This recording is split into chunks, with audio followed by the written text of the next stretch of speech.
Assalamu alaikum. My name is Salim Siddiqui and you're watching a HotConflict.com video series, and we're talking about the importance of Eid, the great celebration of the Muslims, or the great festival. And as you know from your basic Islamic studies, the Muslims have two great festivals. One is at the end of Ramadan, the month where they fast, and one is happening right now where Muslims all over the world have gathered together and bow and pray to the Lord Most High. And also at the same time, Muslims have gathered in the holy house in Mecca, the one built by Abraham and his son Ishmael, to worship the Lord. 4, 5, 6 million people gather every year, and this is called the Great Hajj, as you might know it if you're a non-Muslim. And this is the celebration of that day. And so we're telling the story of why Eid, or the great celebration, is important.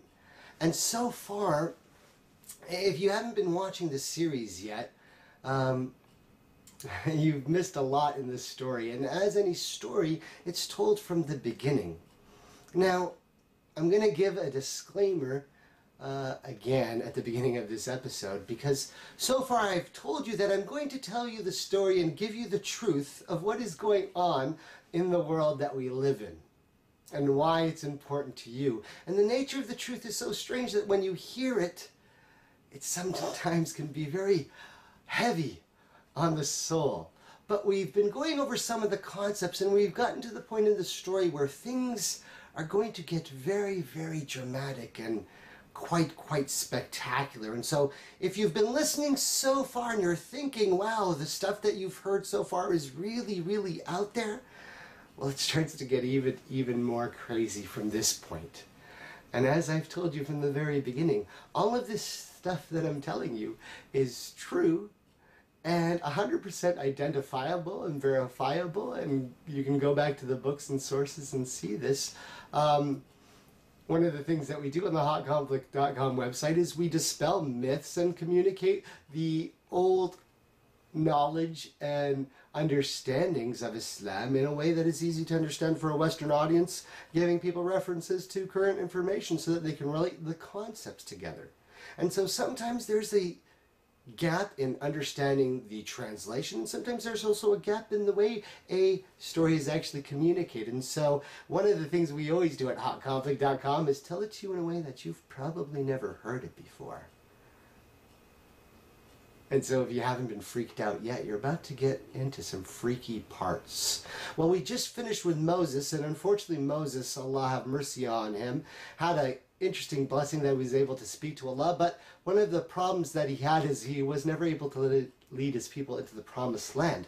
And that's because maybe Allah, the Lord Most High, and we said Allah, the term refers to the God, was somewhat upset with the children of Israel because of the trouble they gave Moses. Peace and blessings be upon him. He had some rough times. But there got to be a point where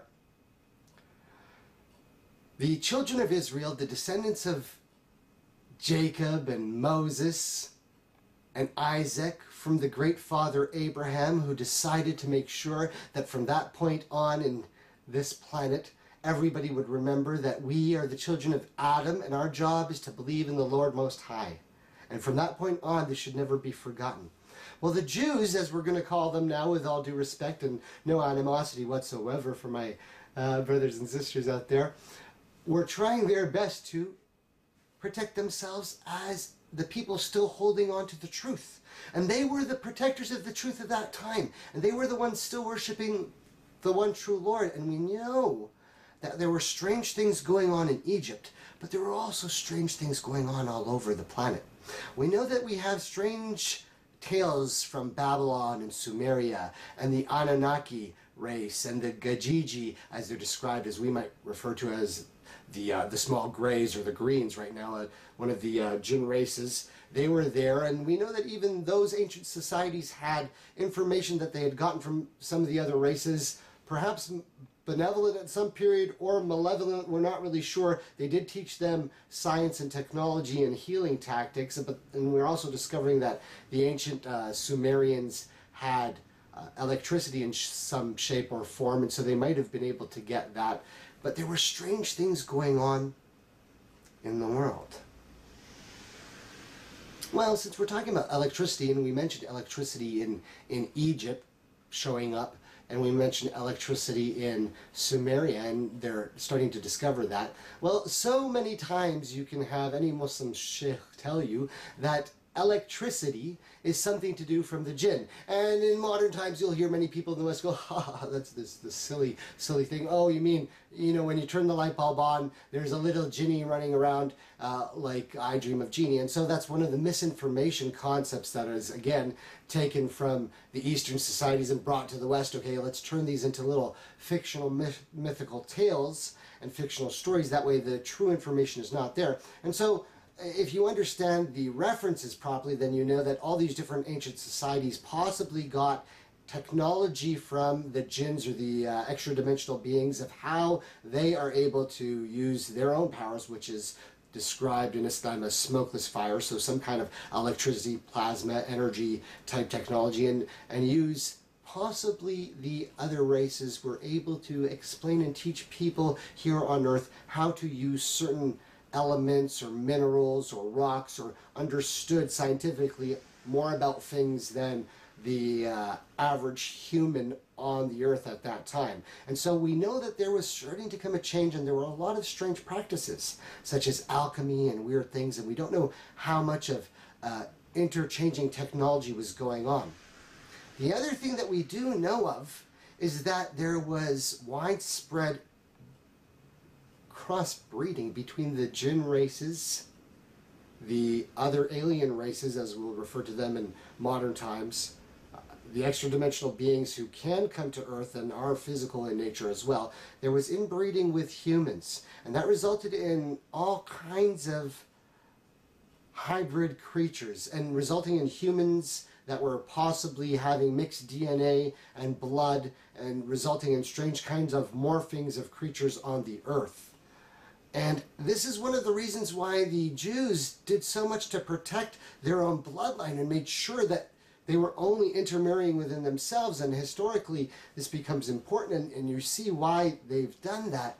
And so it was at this time that, in the story, we know that the Jews didn't want to go into their area that they were promised, because they didn't want to attack the other side, because the other side was apparently having what? Well, in the myth and the histories, they'll tell you the name of the character was Goliath, but apparently Goliath was some kind of hybrid with one of the jinn races. Now, again, here in Christianity, you hear many people talking about Nephilim. And so I have to go back to the fundamentals, because we said, what is it that we're talking about? What is the first fundamental? La ilaha illallah. There is only one God. Right? There's only one God. And the fundamentals of faith have always been the same. There are angels made of light, and they obey the Lord, and they have no free will. And then there are jinns of multiple races, with various forms, flying and not flying, but they have free will. Some are evil, some are benevolent, some are malevolent, some are the minions and army of Satan, the major, large alien jinn from before the creation of Adam. And if you don't understand what I mean, go back to the beginning of the story. Go back to the beginning of the story. And so what happens in the dramatic scene that we all know but nobody pays attention to is that David, a small person by stature, but having the true light, understands what everybody's been telling you the whole time, that the fundamentals are the same. We are the believers in the Lord Most High. This is His earth.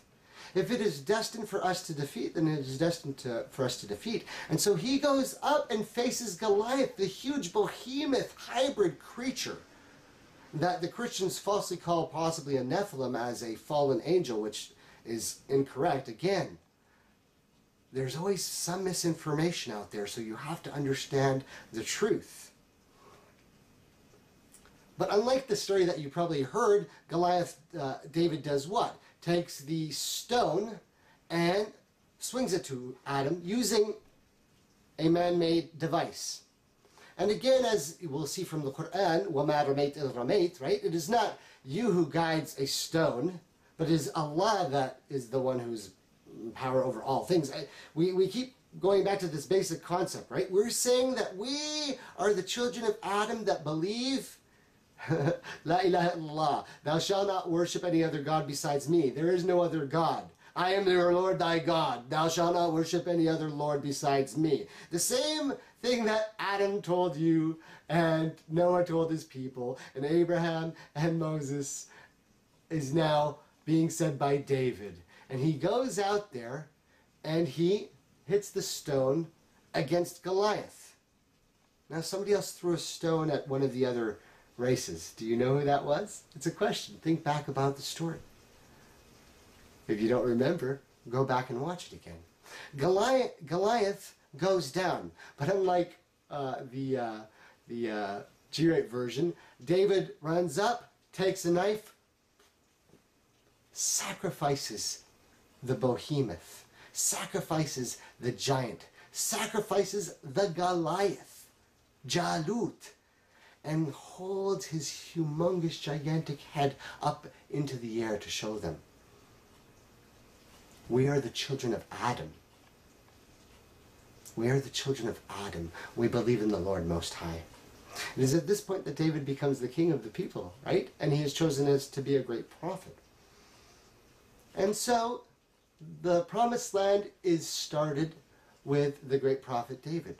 And so, to not let the story get too long, we get to the most fundamental change in the history of man. Solomon. The prophet Suleiman. The prophet Suleiman. The prophet Suleiman is one of the most amazing prophets in the story. And there is some fundamental points that you must understand to really get what is going on. So far, the situation on this earth has not been going very well. And between our war with good, believing in the light of the Lord Most High, the one who created the universe, and our war with the other races and interdimensional beings and jinns, and Satan as leading them all, and all of his army, the world is a really messed up place. And the tribes of Israel are trying to do whatever they can to protect themselves. And so a great prophet comes, and his name is Solomon. Now Solomon has some amazing tasks because the world is really, really getting out of control. And the level of blackness and the darkness from the technology from the other side and the malevolence interfering with what was going on the planet at that time was just beyond what was believable. And outside of the basic tribes, the idea of God was almost non-existent. Meaning, other than those who were the Jews, God was pretty much fairly unknown in the rest of the earth. And so it's important to understand the Jewish community in their significance at this time. And to them comes the great prophet Solomon. Now, if you go back and understand some of the tales, you will see very clearly that Solomon had some difficulties. Now, in the Christian books, you don't find this because, as we said, the Christians, they miss the one important fundamental, that there are jinns. And so because they believe in angels and fallen angels and they get all of this skewed, they refuse to believe any of the references to Solomon and his abilities to have powers.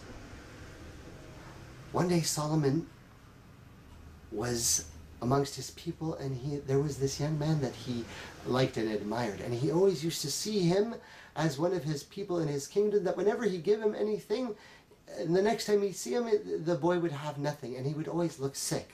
And so it's narrated in the stories that the boy tells Solomon, one of the jinns, one of the aliens comes, and somehow he's feeding on me. I don't know if he's draining my blood. We're not sure what the exact reference is, and possibly the scholars know specifically, but there's some indication clearly that the other races are draining him or feeding him. Some kind of wraith type being is draining him and robbing him. Now this disturbs Solomon so much because he's thinking things are getting out of control, and I know there's so much going on out there, and we, the believers in the true Lord, are getting overtaken by the forces of evil. We need something to increase the light. We need something to increase the light. So Solomon begs Allah for knowledge that no one else has had before. See, now here's where the story gets interesting. As I told you, just when you think it should be somewhat sensical, the truth is even stranger than fiction. The truth is always stranger than fiction. And what I promised you was that I would tell you the truth.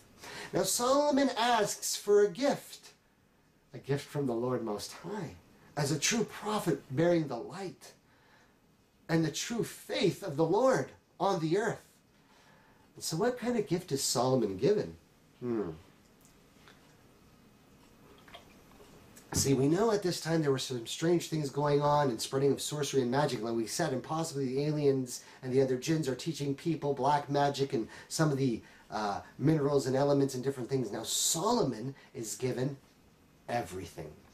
Well, as we've said, that we know that the jinns or the aliens or the other races are in a dimension or density different than ours. And so some spiritual guides have taught people how to go to the next dimension, as in Joseph, when he was able to dream and understand the movements of the soul. And if you don't know what I'm talking about, go back and look at the story. But Solomon gets what we might call the ability to understand all of the dimensions. This is Solomon. Now what does that mean? When we've been saying that there are so many different dimensions and understandings, we've said if we go back and understand our very first fundamental is that La ilaha illallah. There is a Lord Most High. And when we say Most High, what does that mean? That this universe, and the stars and the galaxies and the planets and all the humans and jinns and other races that may or may not be existing anywhere beyond in our universe, that Solomon got the power to communicate with all living things. And when I say all living things, I mean that everything within our universe that is created by God is alive. That which Allah makes is alive. That which Allah, the Lord Most High, the real true God, makes is alive. Everything in the universe is alive. And Solomon gets this most amazing gift as one of the great noble prophets to be able to communicate with everything. That included all of the other races, but in addition to that, the trees and the wind and the animals.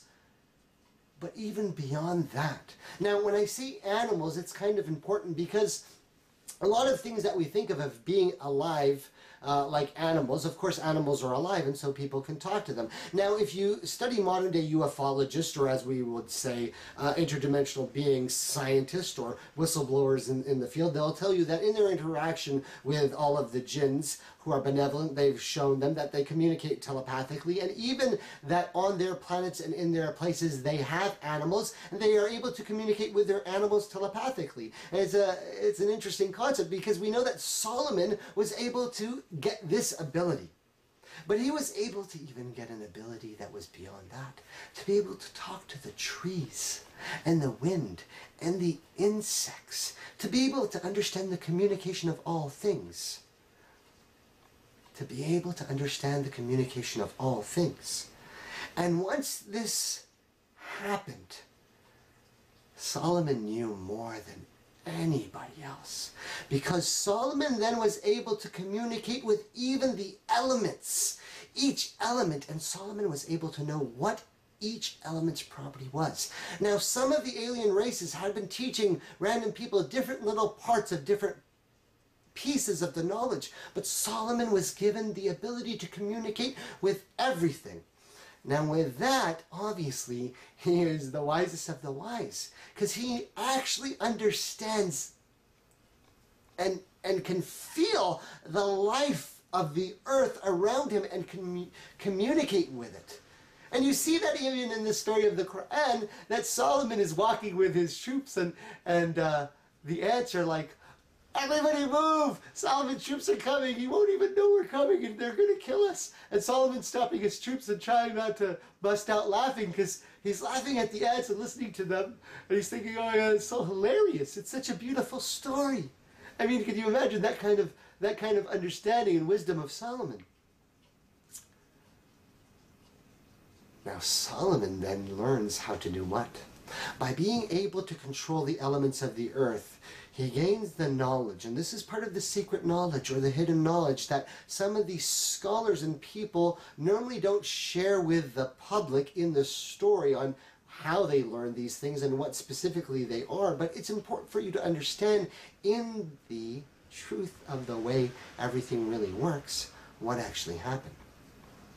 Solomon learned how to be able to control the alien races, how to be able to control the jinns, how to be able to harness and use them, enslave them, as they has always tried to force enslavement upon man, and we have always gotten ourselves enslaved by our systems, right, and all the other societies.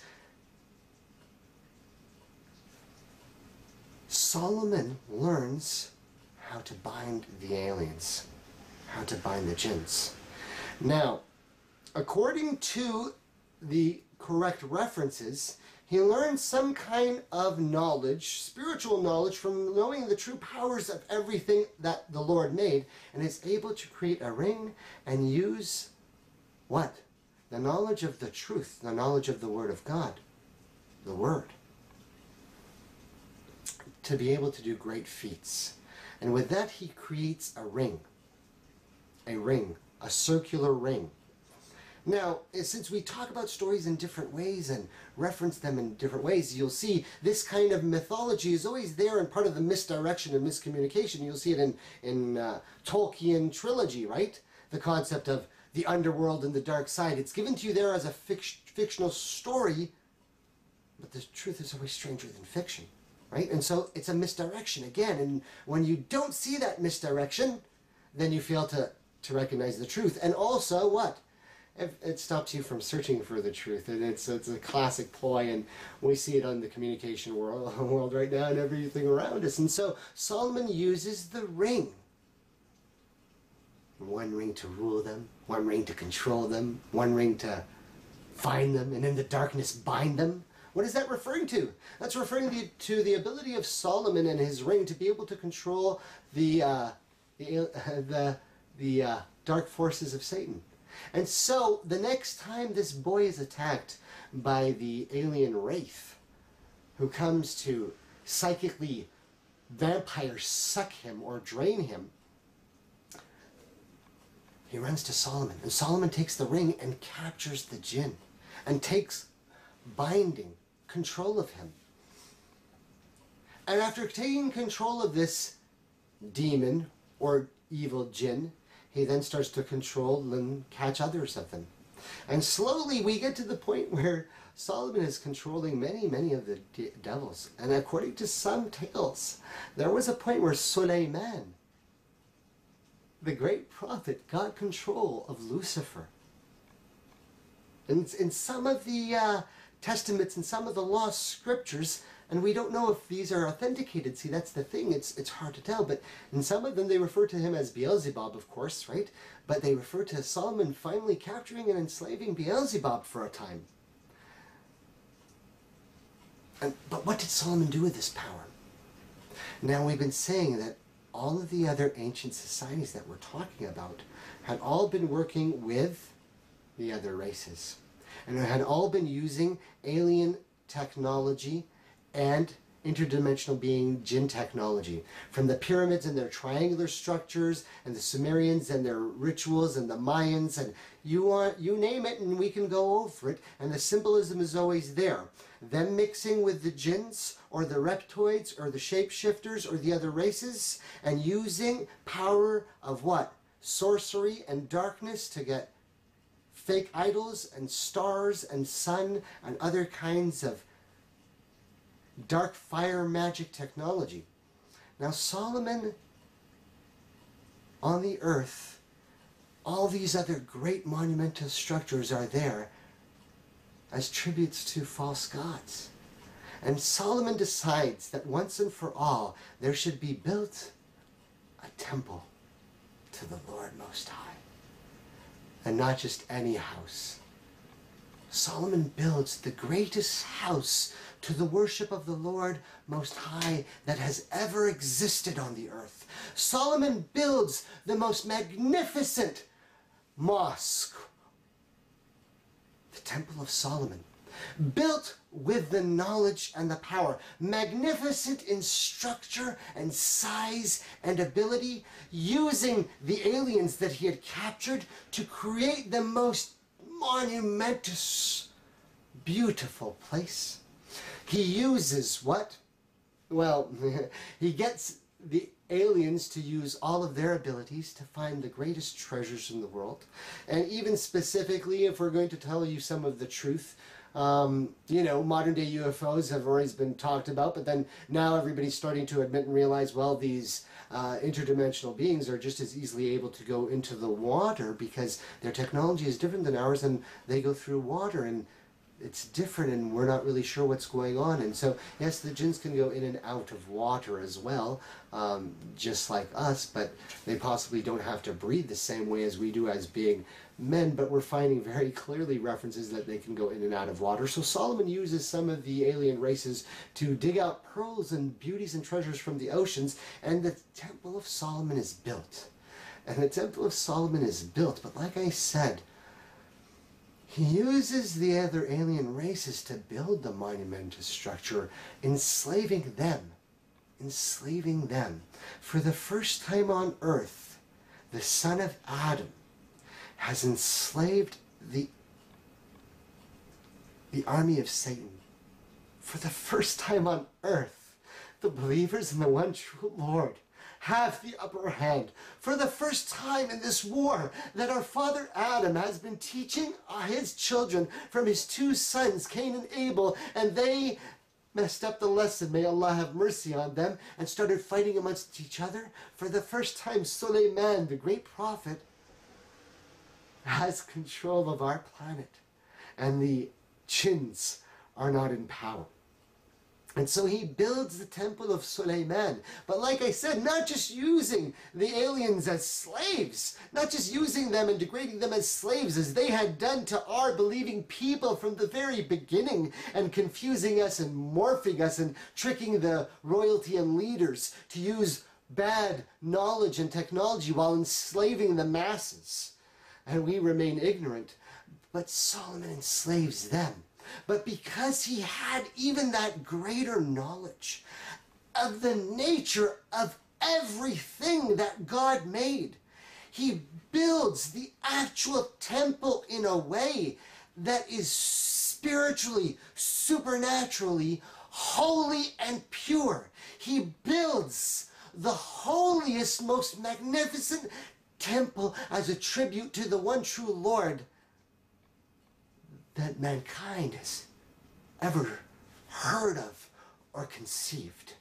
And he uses the best of all of the elements of creation to form this magnificent temple, of which the knowledge and the abilities of that which he built inside is greater than any knowledge or of magician or wizard or sorcerer or seer or thinker that man has ever imagined.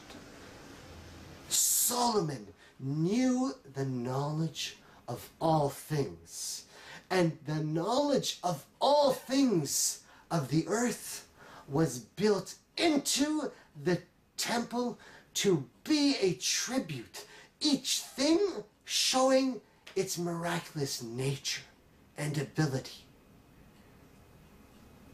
Every plant and creation Solomon could talk to. We've seen Khidr being able to communicate with growth, but Solomon had the ability of all the dimensions and was able to use that as man can make things with the world around us. We make things. This is our